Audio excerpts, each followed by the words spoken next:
자, 오늘은 그 1세기 유대교에 대해서 한번 살펴보도록 하겠습니다. 사실 뭐 1세기의 유대교나 지금 오늘날 그 이스라엘 땅에 존재하는 뭐 유대교나 큰 뭐 변함은 없죠. 큰 차이는 없죠. 기본적인 고르기는 그대로 유지하고 있으니까. 그래서 우리가 유대교를 좀 공부를 해보고 그 다음에 이제 바울이 말하는 이 유대교의 총말론적인 구원, 마지막 때가 되면은 유대교는 어떻게 예수님을 메시아로 받아들이면서 구원을 받게 될 건가 하는 것을 한번 생각해 보는 시간을 갖도록 하겠습니다. 그래서 유대교를 조금이라도 이해할 수 있는 그런 시간을 가져보도록 하죠. 복음주의 학자들은 그 유대교가 이제 구약 성경을 보면 그 유대교가 처음에는 언약적 율법주의의 성격을 가지고 출발한 공동체다라고 얘기합니다. 자, 말이 좀 힘들지만 어려울 거 하나도 없어요. 그 언약적 율법주의라고 하는 것은 뭐냐면 하나님이 아브라함을 찾아오셔서 언약을 맺잖아요. 그죠? 창세기 15장 얘기죠. 그래서 이 아브라함에게 주신 약속이 언제 구체적으로 성취가 되어지죠? 그렇죠. 바로 모세 시대에 그 이스라엘이 출애굽하고 가나안 땅에 정착되면서 그리고 젖과 꿀이 흐르는 그 가나안 땅을 그 기업으로 받으면서 이 언약 하나님의 약속이 바로 이제 성취가 되어지게 되죠. 모세와 이스라엘 백성들이 출애굽을 하고 난 다음에 그 시내산에서 계약을 맺잖아요. 그죠? 하나님과 하나님의 백성된 이스라엘 사이에 하나의 계약이 체결된단 말이죠. 그리고 이제 그 이스라엘은 모세를 통해서 뭘 받게 되죠? 율법을 받게 됩니다. 그러니까 이 율법을 받은 것은 이 율법을 잘 지키고 순종함으로 구원을 받는다는 개념이 아니라 뭐예요? 하나님의 은혜로, 하나님의 언약으로, 하나님의 약속으로 말미암는 그 은혜 때문에 이스라엘이 하나님의 백성이 되었고 그 하나님의 그 거룩한 백성으로서 앞으로 어떻게 살아가야 할지 이제는 율법을 통해 주시는 명령들을 순종해야 하는 책임을 지게 되었다는 거죠. 그것을 언약적 율법주의다라고 부르는 거죠. 언약적 율법주의다. 그러니까 율법을 지키지만 이 율법이 구원을 받기 위해서 율법으로 선을 쌓는 것이 아니라 뭐예요? 이미 하나님의 그 언약적인 은혜 아래에서 구원받은 이스라엘이 이제 상 가운데 거룩하게 살기 위해서 율법을 지켜야 된다. 그런 의미라고 하는 거죠. 그런데 이러한 언약적 율법주의로 출발했던 이스라엘이 예수님 시대에 오게 되면은 어떻게 돼요? 점차 변질되고 타락되었다. 그래서 이제는 그 하나님의 은혜만 의존하고 감사하는 그런 유대교가 아니라 이제는 자기들이 그동안에 수천 년 동안 이 율법, 세분화된 율법을 지킴으로 해서 이제 오히려 자기의 의를 드러내고 되려고 하는, 자기가 하나님 앞에서 율법을 이렇게 잘 지키고 있다는 것을 인해서 자랑으로 삼는, 어찌 보면 그것으로 인해서 자기들이 이제는 구원을 따놓은 것이라고 교만에 빠지는 그런 상황에 이르렀다. 그런 얘기죠. 자, 사실 이제 예수님 시대의 그 유대교, 그리고 이제 주 70년에 로마에서 예루살렘이 멸망을 당하는데, 그 다음에 이제 성전이 다 불타고 없으니까, 이제, 피해 제사를 드릴 성전도 없어지잖아요. 그리고 이제 각처에 흩어지고, 디아스포라로 이제 생활하게 되는데, 그러니까 이제는 어떤 중앙에 있는 예루살렘 성전이 파괴되고 없으니까 흩어진 각 지역에서 이제 회당 중심에, 그리고 이제 말씀 율법 중심의 이제 유대교로 전환이 되어지는 거예요. 근데 이런 어떤 예수님 시대나 또 1세기의 이 유대교가 과연 어떤 성격을 가졌는가, 이 종교가 어떤 종교인가 하는 것을 딱 단적으로 이렇게 간단하게 얘기하기가 어렵다 하는 얘기죠. 왜 그러냐면은 이러한 1세기 유대교 안에도 여러 가지 분파들이 존재를 하고 있고, 또 그들이 율법을 어떻게 이해하고 있었는가, 그들이 이것을 갖다 여전히 언약적 율법주의로 이해하고 있었는가, 아니면 율법으로 행함으로 구원받는다고 착각하고 있었는가 등등 이런 견해에 있어서도 아주 다양한 의견들이 있었다고 하는 말이죠. 그래서 우리가 이제 1세기의 그 유대교를 이제 공부를 할 때 이제 알아야 될 게 뭐냐면 이 유대교의 주요 종파들입니다. 그래서 대표적인 이제 4개의 종파가 있는데 바로 사두개파, 바리새파, 에세네파 이렇게 이제 우리가 볼 수가 있는 거죠. 그리고 이제 열심당원 이렇게 4개 분파가 있었다. 자, 이 사두개파, 보통 사두개인이라고 부르잖아요. 이 사두개파, 이 사두개인들은 열왕기상 13장 4절 등에 의하면 이 솔로몬 왕을 지지했던 세력이 있거든요. 그게 이제 제사장 사독 계열이에요. 그래서 이 사두개인들은 바로 그 제사장 사독 계열의 후손으로 그렇게 추정을 하고 있습니다. 그리고 주전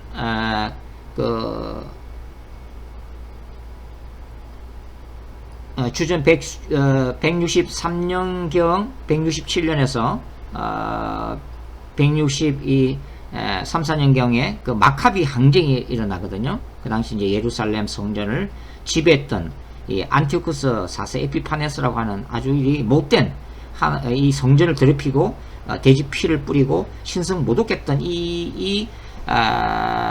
이교도 왕, 셀루코스 왕조의 왕인데, 얘 이제 반대해서 일어난 운동이 바로 마카비 항쟁이에요. 이 마카비 이제 항쟁이 승리로 끝난 다음에 집권했던 왕조가 하스모니안 왕조로 부릅니다. 이 하스모니안 왕조 때에 이 사두개파가 본격적으로 체계를 갖췄다. 그렇게 이제 보통 학자들은 보고 있어요. 근데 이 사두개파는 주로 제사장들이에요. 제사장들. 제사장, 대제사장, 이렇게. 그래서 예루살렘 성전을 중심으로 기득권을 유지하고 있었던 그런 종파가 바로 사두개파였다 하는 거죠. 그리고 이 사두개파는 그 사네드린 공예가 있죠. 사네드린 공예가 뭐라고 그랬어요? 유대교를 움직이는 종교 최고 기관이자 입법기관이 바로 사네드린 공예죠. 이 사네드린 공예의 주요 멤버들이 있는데, 그게 보면 뭐 저기 바리새인도 있고 또 일부 이스라엘 장로들도 포함되어 있는데, 여기에서 또한 이 바리새파와 더불어서 실권을 장악하고 있었던, 왜냐면 뭐 제사장들, 제사를 집전하는 제사장들이고 또 대제사장을 배출하는 이 종파기 때문에 아주 실권을 가지고 있다고 이제 볼 수가 있죠. 자, 이 사두개파는 구약 성경 중에서 모세 오경만을 참된 하나님의 말씀 율법으로 인정을 했던 사람들이에요. 그리고 이 사람들은 이 부활과 사후세계를 안 믿었어요. 그리고 종말론적 메시아관도 없었고, 그리고 천사와 같은 이런 어떤 초자연적인 존재를 모두 부인했던, 그러니까 이런 어떤 영적인 이런 어떤 세계를 인정 안 하다 보니까 상대적으로 현실주의자들이다 라고 부를 수가 있죠. 현실주의자들이다. 그래서 이제 이 마태복음 22장 29절도 보면은 예수님이 이런 사두개인들을 향해서 뭐라고 하냐면, 너희가 성경도 하나님의 능력도 알지 못하는 거로 오해하였도다 라고 이게 아주 비판을 하시죠. 그러니까 이 사두개인들은 하나님의 계시성을 무시하고 또 인간의 자유의지만을 강조한, 오늘날의 용어로 치면은 이 자유주의적인 정치신학을 소유한 사람들이었다고 볼 수가 있죠. 그러니까 이 사람들의 주 관심은 뭐예요? 여하튼 이 땅에서, 즉 성전 안에서 자기들이 가지고 있는 종교 권력을 유지하기 위해서 혈안이 된 사람들이라고 볼 수 있죠. 그래서 이런 로마 정부와도 또 이렇게 예루살렘 총독과도 긴밀한 유대를 강하면서 공존 공생을 깼던 뭐 그런 어떤 집단이라고 우리가 볼 수가 있죠. 우리가 이제 복음서를 꼼꼼하게 읽어보면은 그 예수님이 이런 사두개인들의 종교 권력이 집중되었던 예루살렘 성전에서 어떠한 생각을 가지고 있었는가를 읽을 수가 있어요. 그것은 바로 한마디로 반성전주의를 선포하시다고 하는 거죠. 그러니까 예수님의 관점에서 보면 이 장사치의 집으로 타락한 성전 제도는 더 이상 필요 없다고 하는 거예요. 짐승을 잡아서 그 피의 제사로 인간을 구원했던 동물 제사는 이제 예수님이 오심으로 인해서 끝이 났다고 하는 것입니다. 요한복음 2장에서는 예수님을 뭐라고 그래요? 바로 성전 그 자체라고 기록하고 있죠. 그러니까 성전으로 오신, 온전한 그 성전으로 오신 예수님은 이제 이 땅에서의 형식적인 성전을 폐하셔야만 했다고 하는 것입니다. 우리가 이제 요한복음을 쭉 읽어보면 요한복음 1장부터 3장까지의 이제 구조 가운데 그런 메시지를 읽을 수 있죠. 그러니까 가나안 혼인잔치에서 예수님은 물이 변하여 포도주로 변하게 하는 기적을 일으키시죠. 뭐 단순히 어떤 포도주가 됐다고 하는 이러한 기적을 우리가 읽을 수 있을 뿐만 아니라 상징적인 의미에서 바로 이 물이 유대인의 정결 예식, 그러니까 몸을 깨끗하게 씻는, 손과 발을 깨끗하게 씻는 그 유대교의 정결 의식을 의미하는 거죠. 그리고 포도주는 뭘 의미하는 거예요? 바로 예수님이 오심으로 해서 구원의 메시아의 새로운 시대가 열렸다는 것을 상징하고 있죠. 바로 이러한 사건 뒤에 예수님이 성전을 찾아가셔서 모든 것을 다 엎으시는 성전 청결 사건이 기록이 되어 있습니다. 그러니까 물의 시대가 지났다는 거예요. 그리고 새로운 포도주의 시대가 도래를 했다는 것입니다. 그런 시대는 어떤 시대라고요? 예수님을 믿음으로 구원받는 새 시대라고 하는 것입니다. 성전에서 피의 제사를 바치고 율법을 지킴으로 구원받는 그런 유대교적인 구원론이 아니라 이제는 오직 믿음을 통해서 성령 안에서 새 생명을 얻는, 그래서 물과 성령으로 거듭나는 니고데모에게 예수님이 말씀하신 바로 그러한 새로운 시대가 도래했다는 것을 예수님은 강력하게 지금 가르치고 계시는 거죠. 그러니까 이러한 성전 청결 사건은 바로 메시아로 오신 예수께서 성전 제도, 유대교 그 자체에 대해서 하나님의 거룩한 전쟁을 선포한 예언자적인 행위였다고 하는 것입니다. 그리고 메시아로 오신 예수님을 못 박았던 유대교는 어떻게 돼요? 주 70년에 로마 제국의 티투스 장군에 의해서 바로 멸망을 당하고 있다고 하는 것입니다. 자, 우리가 이제 바리새인들에 대해서 조금 알아봐야 되는데, 바리새인들은 사두개인들하고 비교하면 어떤 신학적 차이점이 있을까요? 바리새인들은 초자연적인 세계를 인정한 그런 종파였습니다. 이들은 종말론적, 즉 마지막 어떤 시대의 끝에 이스라엘 구원할 메시아가 반드시 온다고 하는 그 종말론적 메시아관을 가지고 있었던 사람들이에요. 그리고 이 바리새인들은 육체의 부활을 인정했던 사람들입니다. 그리고 천사들의 존재를 받아들였던 사람들이에요. 다만 이 바리새인들은 그 모세 율법을 중심으로 해서 장로들의 유전을 중시로 했죠. 그리고 이 바리새파 출신들이 바로 이제 서기관들인데, 우리가 다른 말로 뭐 율법학자, 율법사 뭐 이렇게 부르죠. 이 서기관들을 통해서 예수님 당시에는 613개조에 달하는 세부적인 조항들을 만들어냈습니다. 그리고 일반 유대인들로 하여금 이것을 철저하게 준수하도록 강요를 했죠. 이 바리새인들은 학사 에스라, 구약에 나오는 그 학사 에스라의 자랑스러운 후예들로 자취를 했습니다. 그래서 예수님은 이러한 바리새인들, 서기관들이 만들어낸 인본주의적인 율법 아래에서 고통하고 있었던 그 당시에 수많은 그 유대인들을 향해서 마태복음 11장 28절에 보면 뭐라고 말씀하세요? 수고하고 무거운 짐진 자들아 다 내게로 오라, 내가 너희를 쉬게 하리라. 우리 목사님들은 이제 이 구절을 수고하고 무거운 짐진 자들아를 세상에 그 예수를 믿지 않고 인생의 그 무거운 짐을 지고 있는 불신자들에 대한 복음의 초청이라고 이제 설교를 하지만, 물론 이제 그것도 강의의 의미에서는 맞는 얘기지만, 가장 좁은 의미에서 이제 예수님 당시의 상황에서 해석을 하면은 바로 이 율법의 그 굴레 아래에 있었던 바로 팔레스타인의 1세기 그 유대교 신자들을 향해서 주님이 던지신 말씀인 거죠. 자, 1세기 유대교는 이 율법의 행위를 굉장히 강요를 했습니다. 그래서 이 인간의 구원이 하나님의 은혜와 언약 아래에서 이루어진다고 하는 그 진리를 망각하기 시작했다는 거예요. 그리고 이 율법의 행위들이 타협할 수 없는 절대적인 교리 자체가 되어버린 것입니다. 이게 말 그대로 이제 율법이 우상이 되어버린 거예요. 그래서 독선적이고 형식적인 종교가 되어버린 것입니다.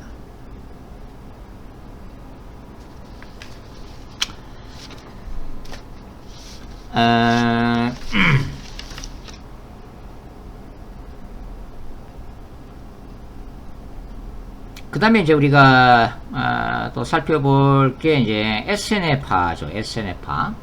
SNF파인데 SNF파를 보통 이제 쿰란 공동체, 예수님 당시에 그 유대 광야의 동굴 속에서 살았던 일단의 그 경건한 유대인들, 그 사람들이 이제 쿰란 동굴 중심으로 해서 이제 공동체를 형성했기 때문에 그렇게 부르죠. 그래서 보통 이제 SNF파, 이 경건파 유대인들을 쿰란 공동체라고도 이제 부르기도 하죠. 1947년도에 이 쿰란 동굴에서 사해사본이 발견되죠. 쿰란 사본을 통해서. 근데 이들이 어떤 사상을 가지고 있었냐면, 그 종말의 때에 있을 빛의 아들들과 어둠의 아들들 간의 그 마지막 때의 그 거룩한 전쟁에서 승리할 하나님의 거룩한 군대로 자신들이 선택을 받은 공동체로 인식을 했다고 하는 거죠. 그리고 이러한 그 마지막 때의 전쟁을 지휘할 제사장적 메시아와 왕적 메시아의 도래를 기대하고 있다는 것이 이 사본을 통해서 밝혀진 바가 있습니다. 세례 요한이 유다 광야에서 생활했는데, 이제 학자들은 이 세례 요한이 이 SNF파의 영향을 받은 것이 아닌가, 그렇게 이제 보고 있는 사람들도 있죠.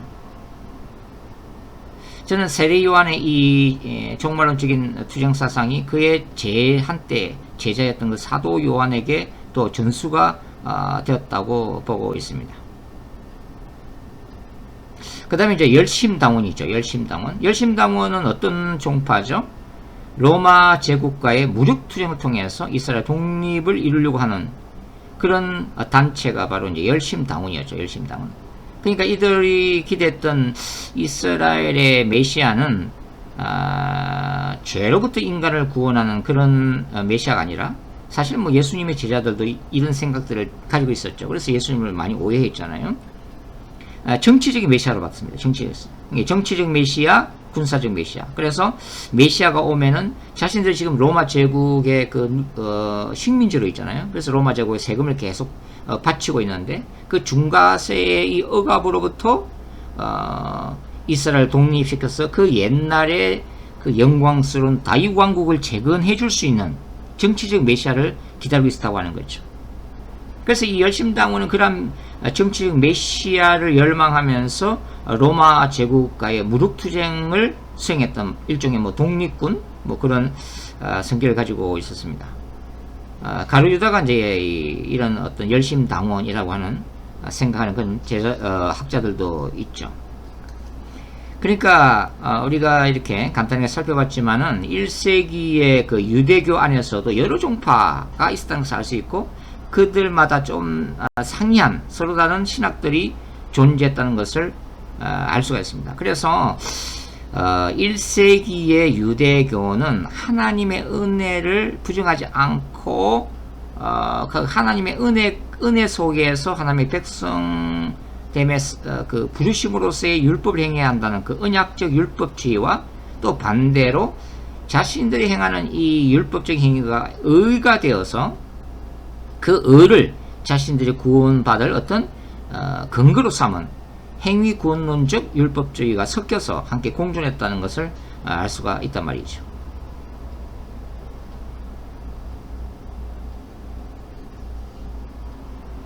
그래서 이 일반적으로 이제 복음서가 증거하는 이 유대교는 바로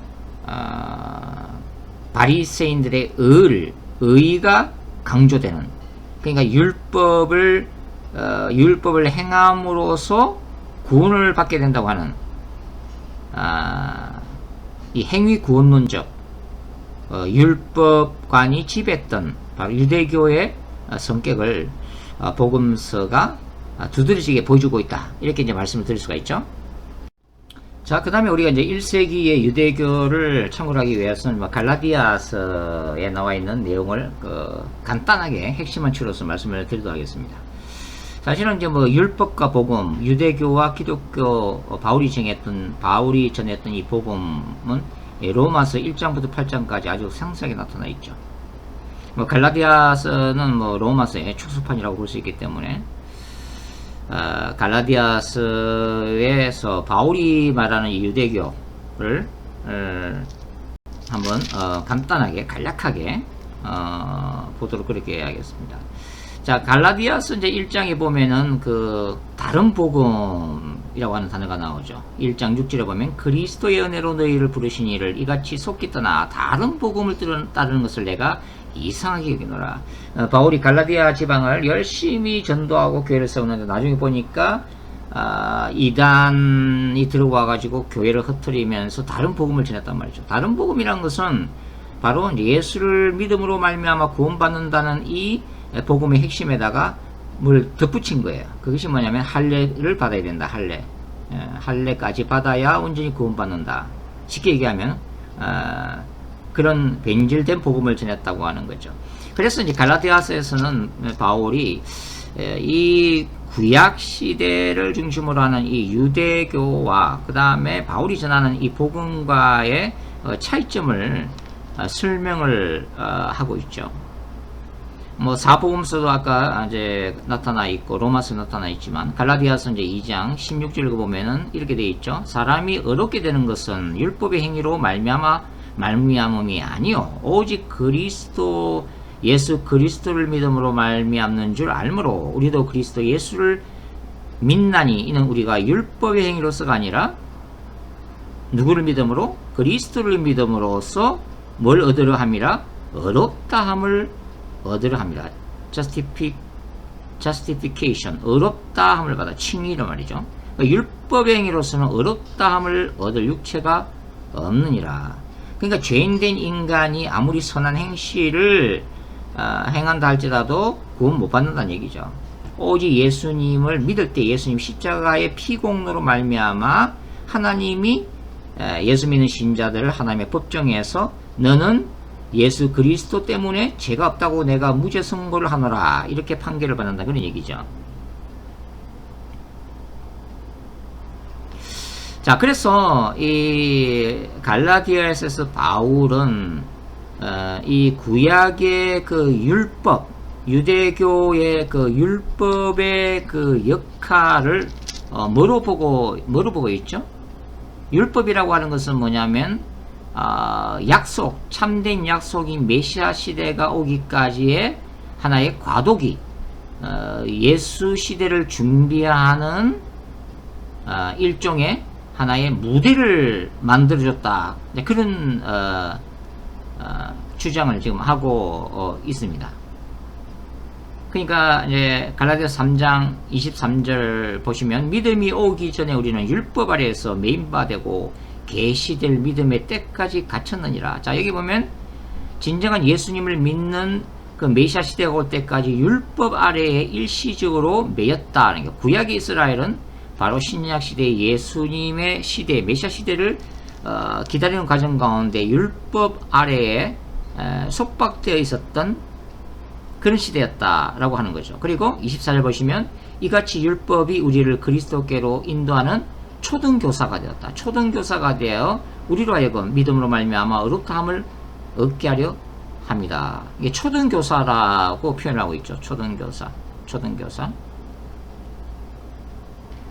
말 그대로 신약 시대에 예수님이 오시기까지 하나님의 백성들을 율법이라고 하는 그 기본적인 가르침을 통해서 예수님께로 인도하는 하나의 과정이었다. 라고 보는 거죠. 그리고 25절 믿음이 온 후로부터는 우리가 초등교사 아래에 있지 아니하도다. 이제 완전한 복음이 왔기 때문에 이제는 더 이상 구약의 그 율법 아래 초등교사 아래에 머물 필요가 없다 하는 얘기를 하고 있습니다. 그 다음에 이제 갈라디아 4장 3절에도 뭐라 되어 있어요? 이와 같이 우리도 어렸을 때에 이 세상의 초등 학문 아래에 있어서 종노릇하였더니 때가 참에 하나님이 그 아들을 보내사 여자에게 나게 하시고 율법 아래에 나게 하신 것은 율법 아래에 있는 자들을 속량하시고 우리로 아들의 명분을 얻게 하려 하심이니라. 자, 율법은 굉장히 귀한 거죠. 선한 거예요. 그죠? 로마서에 있다시피. 그런데 이 하나님이 주신 이 귀한 율법이 말 그대로 인간의 타락한 본성으로 말미암아 율법을 지킴으로 인해서 구원을 얻으려는 방향으로 갔기 때문에 오히려 율법을 통해서 오히려 구속을 속박을 받았다는 거예요. 속박을 받았다. 매임을 받았다. 그래서 그 율법을 온전하게 지킬 수 없는 인간의 연약함과 죄성을 아시는 하나님이 예수 그리스도를 보내심으로 인해서 오직 믿음으로 말미암아 구원받게 하심으로 율법의 저주에서 인간을 자유케 하셨다 하는 것입니다. 이걸 이제 바울이 갈라디아서에서 얘기하고 있는 거예요. 그러니까 이 바리새인 중에 바리새인이었던 바울이 그냥 율법을 폐한다 라기보다는 율법을 완성한다 그런 얘기죠. 율법이 완전히 폐해질 수는 없죠. 왜? 하나님의 말씀이니까. 율법은 그 율법이 예수님의 십자가 사건을 통해서 완성된 거죠. 완성된 거란 말이죠. 그래서 오늘날의 이 율법을 행한다는 것은 뭐냐면 예수님 안에서 칭의, 물과 성령으로 거듭난 구원을 받은 하나님의 백성들이 거룩하게 살아가야 될 성화적 차원에서 성령을 덧입어서 자아를 십자가에 못 박는 그 거룩한 전쟁을 계속하면서 자기와 싸우면서 하나님의 말씀을 지키려고 예수님이 오실 때까지 투쟁해 나가는 과정, 바로 그것이 이제 신약 시대라고 하는 것입니다. 자, 유대교 신자들이 기독교의 복음, 그 예수에 대한 그 복음을 믿지 못하는 더 이유 중에 하나가 뭐냐면 그 유대교의 특징 때문에 그래요. 그러니까 유대교는 뭡니까? 오직 여호와 야훼 하나님 한 분 하나님을 믿는 종교잖아요. 유일신론이잖아요. 근데 기독교의 그 복음은 뭡니까? 삼위일체설이잖아요. 성부 하나님과 성자 예수님과 성령께서 서로 구별은 되지만 분리는 되어지지 않는 그 삼위일체설을 삼위일체적 그 교리를 가지고 있기 때문에 그 유대교 신자들 이해를 할 수가 없는 거죠. 그렇기 때문에 이제 예수님이 참된 이스라엘의 메시아이심을 아직도 이제 거부하고 있는 거죠. 그러나 이제 최근에는 이런 예루살렘 회복운동, 그 다음에 이스라엘 선교운동 등등에서 소위 말해서 이 유대교 신자 안에서도 예수님을 믿는 소위 메시아닉 주들이 많이 이제 늘어나고 있죠. 이런 것들이 이제 마지막 때에 그 예수님이 재림하시기 전에 그냥 이스라엘이 구원을 받게 될 것이다. 이스라엘 전체가 다 구원받는다기보다는 정말 이스라엘 안에 하나의 부흥이 일어날 것이다 라고 이제 예측할 수 있는 그런 부분이죠. 이런 것들이 이제 구약의 예언서들과 또 이 로마서 이제 9장부터 11장까지 특별히 이제 그 이스라엘의 종말론적 구원을 다루는 바울의 기록이잖아요. 그런 것들을 통해서 우리가 이해를 할 수가 있다고 하는 거죠. 그래서 이 마지막 때에 이스라엘이 회복될 것이다. 유대교 신자들이 예수 그리스도를 영접하게 될 것이다 하는 것을 우리가 이제 알 수가 있습니다. 근데 이 메시아닉 주는 사실은 이제 그 예수를 메시아로 이제 믿죠. 믿는데 그럼에도 불구하고 여전히 그 유대교의 절기라든지 율법이라든지 이런 것들을 계속 지켜나가는 그런 신자들을 메시아닉 주라고 하는 거죠. 그러니까 그 유대교의 뭐랄까요? 유대교 안에 머물면서 예수님을 메시아로 영접한 유대인들을 우리가 메시아닉 주 라고 이제 이해를 하시면 되겠습니다. 이 구약에 나오는 이스라엘, 구약 이스라엘과 신약의 교회 연결성은 뭐예요? 초대 예수운동, 초대 교회의 뿌리는 어디 있습니까? 구약에 있죠, 구약에. 유대교에 있죠. 예수님의 제자들이 다 처음에 유대교인이었잖아요. 그래서 이 기독교의 뿌리는 유대교라는 사실을 인정해야만 합니다. 네, 그럼에도 불구하고 뿌리는 구약, 성경, 또 유대교적인 이런 것도 있지만 또 예수 그리스도를 통해서 구원받은 완전히 또 전혀 새로운 종말론적 공동체가 바로 교회라고 하는 거죠. 야고보서 1장 1절에서 사도 야고보는 이 신약 교회를 뭐라고 부르냐면은 12지파라고 부릅니다. 야고보서 1장 1절에는 하나님과 주 예수 그리스도의 종 야고보는 흩어져 있는 12지파에게 문안하노라. 이 흩어져 있는 12지파는 혈통적 유대인이 아니고 유대인으로서 예수 그리스도를 영접한, 아니 뭐 이방인도 포함될 수 있겠죠. 그 신자들 얘기하는 거죠. 그러니까 이 흩어져 있는 12지파라고 하는 표현 자체가 벌써 구약의 이스라엘을 의식하고 있는 거잖아요. 그러니까 새로운 이스라엘이라는 개념을 가지고 있다고 하는 거죠. 바울도 갈라디아 6장 16절에서 하나님의 이스라엘 이렇게 이제 부르고 있습니다. 그러니까 바울이 이제 이해하는 교회 공동체라고 하는 것은 이제 에베소서에 나와 있는데 뭐 자세하게는 설명을 들을 시간이 없지만 뭐예요? 구약의 이스라엘과 신약의 이방인들이 예수를 믿음으로 해가지고 예수를 머리로 해서 하나 된 공동체를 교회로 이해를 하고 있다는 것을 우리가 기억할 필요가 있습니다. 특별히 이제 그 이스라엘 회복에 대한 비전들은 뭐 구약의 예언서는 뭐 언급할 시간이 없지만 그 로마서 11장 25절부터 27절까지 보면은 바울이 꿈꾸고 있는 동족 이스라엘 구원 문제가 기록되어 있죠. 한번 읽어보겠습니다. 형제들아 너희가 스스로 지혜있다면서 이 신비를 너희가 모르기를 내가 원하지 아니하노니 이 신비는 이방인의 충만한 수가 들어오기까지. 그러니까 이방인들이 예수 믿고 그 수가 충만해질 때 어떤 일이 일어나요? 그 전까지 어떤 일이 일어나냐면 이스라엘에 들어는 우둔하게 된 것이라. 그리하여 온 이스라엘이 구원을 받으리라. 기록된 바 구원자가 시온에서 오사 야곱에게서 경건하지 않은 것을 돌이키시겠고 내가 그들의 죄를 없이 할 때에 그들에게 이루어질 내 언약이 이것이라 한가 같으니라. 그래서 마지막 때에 이방인들이 예수 믿는 충만한 수가 들어올 때에 이스라엘도 구원받게 될 거라고 하는 것을 이제 기록을 해놓고 있다고 하는 거죠. 뭐 대체주의라는 용어를 또 일부 목사님들 쓰시지만 사실 대체주의라는 것은 뭡니까? 이제 구약의 이스라엘은 실패했다는 거죠. 메시아를 갖다가 배격하고 십자가에 못 박았기 때문에. 근데 이제 사실 대체주의라는 말은 개념상 사실 잘못된 거죠. 왜냐면 신약의 교회가 구약의 이스라엘을 완전히 대체했다기보다는 뭡니까? 아까도 얘기했다시피 바울의 교회론에서 구약의 이스라엘과 신약의 이방인들이 함께죠. 절대 배제하는 거 아니에요. 이스라엘을 혈통적인 이스라엘을 배제하는 것이 아니라 이스라엘도 언젠가는 구원을 받게 될 거라고 하는 거죠.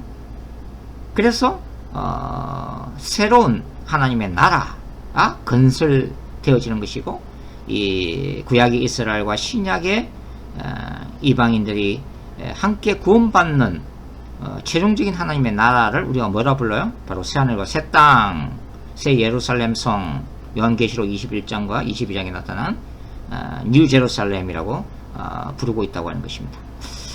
자, 1세기의 유대교 그리고 마지막 때의 유대교의 구원에 대해서 우리가 한번 살펴봤습니다. 오늘 여기까지 하도록 하겠습니다. 다음 시간에 다시 만나도록 하죠.